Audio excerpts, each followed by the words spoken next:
రెండు తెలుగు రాష్ట్రాల్లో కూడా పార్లమెంట్ ఎన్నికలు జరగకముందే ఆంధ్రప్రదేశ్ రాష్ట్రంలో 3 రాజ్యసభ సీట్లకు, తెలంగాణ రాష్ట్రంలో 3 రాజ్యసభ సీట్లకు ఎమ్మెల్యేలు ఓటర్లుగా ఎన్నికలు జరగబోతున్నాయి. తెలంగాణ రాష్ట్రంలో 3 ఎవరికి పదవీ కాలం పూర్తవుతున్నదంటే బడుగు లింగయ్య యాదవ్, కేసీఆర్ సమీప బంధువు జోగినపల్లి సంతోష్ కుమార్, వడ్డీ రవిచంద్ర. ఈ 3 పదవీ కాలం ముగుస్తూ ఉంది.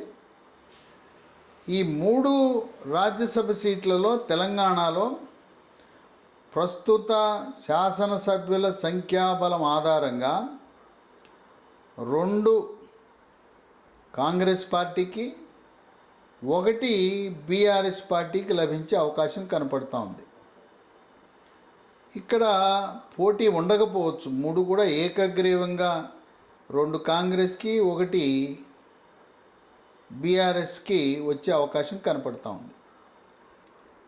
ఆంధ్రప్రదేశ్ రాష్ట్రానికి వస్తే 3 పదవీకాలం ముగిసేవారు ఎవరంటే తెలుగుదేశం పార్టీ తరపున కనక మేడల రవీంద్ర కుమార్, ప్రముఖ సీనియర్ న్యాయవాది, భారతీయ జనతా పార్టీ రాజ్యసభ సభ్యుడు సీఎం రమేష్,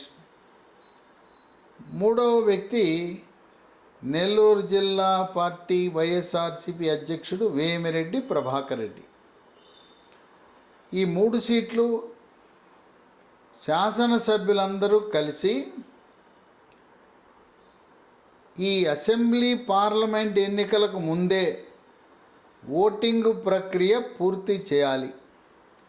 రాజ్యసభ సభ్యుడి ఎంపిక అయిన తరువాతే జనరల్ అసెంబ్లీ పార్లమెంట్ ఎన్నికలు జరుగుతాయి. ఒక్కొక్కరికి ఆంధ్రప్రదేశ్ రాష్ట్రంలో రాజ్యసభకు ఎన్నిక కావాలంటే 44 మంది ఎమ్మెల్యేలు ఓటు వేయాలి.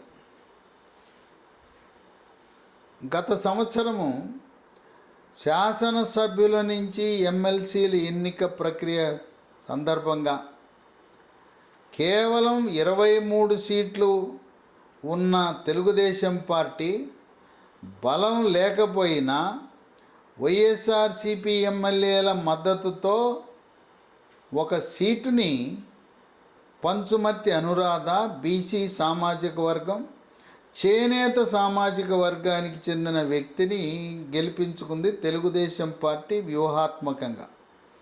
అంటే వైఎస్ఆర్సీపీ పార్టీ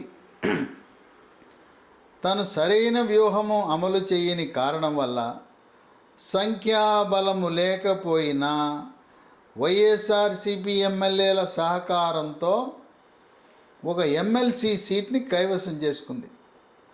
అదే తరహాలో 44 మంది మద్దతు కావాలన్నా 23 మంది ఎమ్మెల్యేలతో ఎమ్మెల్సీ ఏ విధంగా గెలిచామో అదేవిధంగా రాజ్యసభ కూడా గెలుద్దామా అనే ఆలోచనలో తెలుగుదేశం పార్టీ ఉంది. ఇది ఎలా సాధ్యమంటే 23 ఉన్నారు తెలుగుదేశం పార్టీ, ఇంక 21 మంది కావాలి.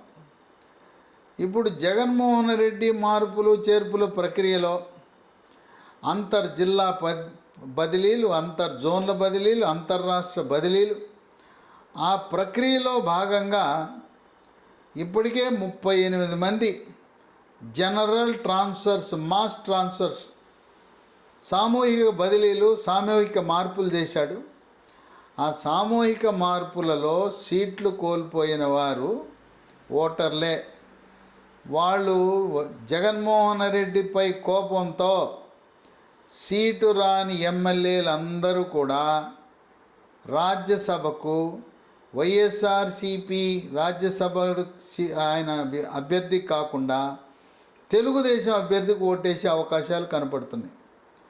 ఎందుకంటే కొత్త శాసనసభ ఏర్పడే వరకు, శాసనసభ ఎన్నిక ఫలితాలు విడుదలయ్యే వరకు ప్రస్తుతం ఉన్న శాసనసభ్యుల యొక్క కాల పరిమితి ఉంటుంది. జగన్మోహన్ రెడ్డి ఆయన సీటు ఇవ్వకపోయినా ఆ నియోజకవర్గంలో వాళ్ళు ఎమ్మెల్యేలుగా కొనసాగుతారు. ఆంధ్రప్రదేశ్ రాష్ట్రంలో చంద్రబాబు నాయుడు వర్లరామయ్యకు సీట్ ఇస్తానని వాగ్దానం చేశాడు. గతంలోనే ఇవ్వాల్సింది కొన్ని ప్రత్యేక కారణాల వల్ల ఇవ్వలేకపోయారు. వర్లరామయ్య మాదిగ సామాజిక వర్గానికి చెందిన వ్యక్తి.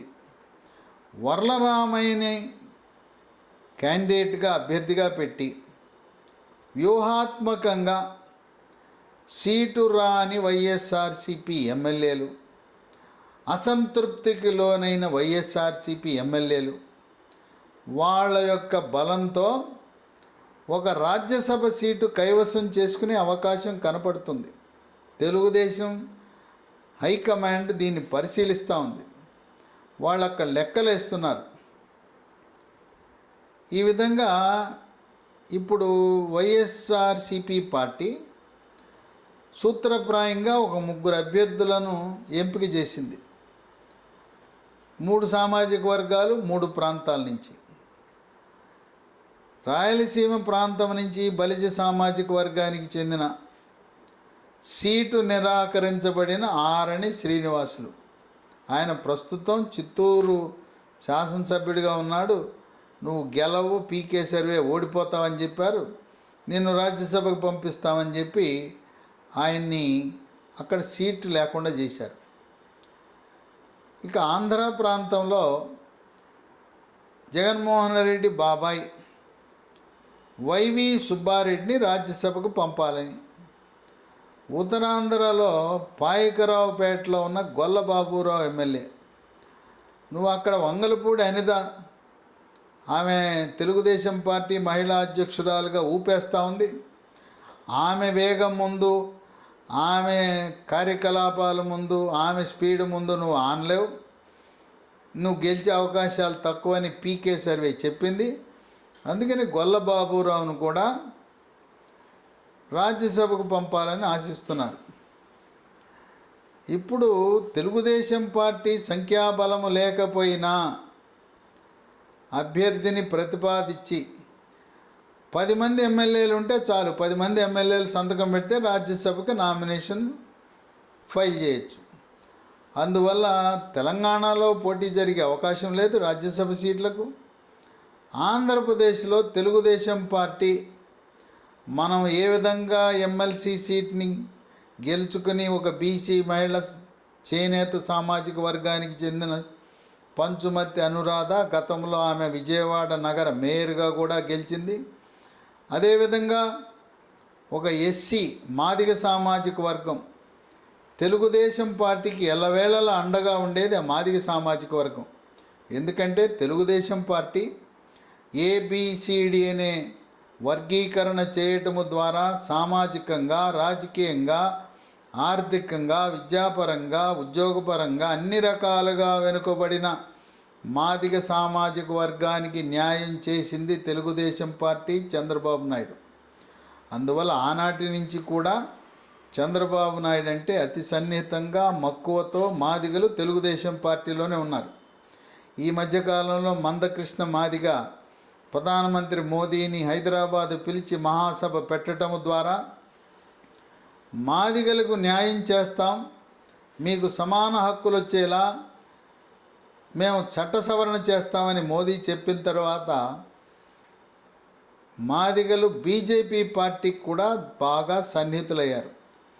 ఆ విధంగా వర్లరామయ్యని ప్రతిపాదించి వీళ్ళు వ్యూహాత్మకంగా పావులు కదిపితే ఇప్పటికి 38 బదిలీలు ప్రకటించారు. త్వరలో మూడవ జాబితా మొదటి జాబితా 11, రెండో జాబితా 27, మూడవ జాబితా 15 సభ్యులతో రెడీ అయింది, మార్పులు చేర్పులు. కానీ కొన్ని కారణాల వల్ల దాన్ని లిస్టు అధికారికంగా ప్రకటించకుండా ఉంచారు. ఈ 38కి అదనంగా 15 బదిలీలు, మార్పులు చేర్పులు ప్రకటిస్తే అసంతృప్త ఎమ్మెల్యేలు అందరూ కూడా వైఎస్ఆర్సీపీ పార్టీ అభ్యర్థి కాకుండా తెలుగుదేశం పార్టీ ప్రతిపాదించిన అభ్యర్థిని పెట్టి వాళ్ళ రాజ్యసభ సీటుని గెలుచుకునే విధంగా తమ కోపాన్ని, ఆగ్రహావేశాలను, జగన్మోహన్ రెడ్డిపై ఉండే అసంతృప్తిని వెళ్ళగక్కుకోవాలని ఈ సీటు రాని అవమానము భరించలేక కుంగిపోతున్న వైఎస్ఆర్సీపీ ఎమ్మెల్యేలు రాజ్యసభకి తెలుగుదేశం పార్టీకి ఓటు వేసి వాళ్లకు దగ్గరై కొంత ఊరట పొందాలనే ఆలోచన జరుగుతున్నట్టుగా రాజకీయ వర్గాలలో ప్రచారం జరుగుతుంది. వేచి చూద్దాం.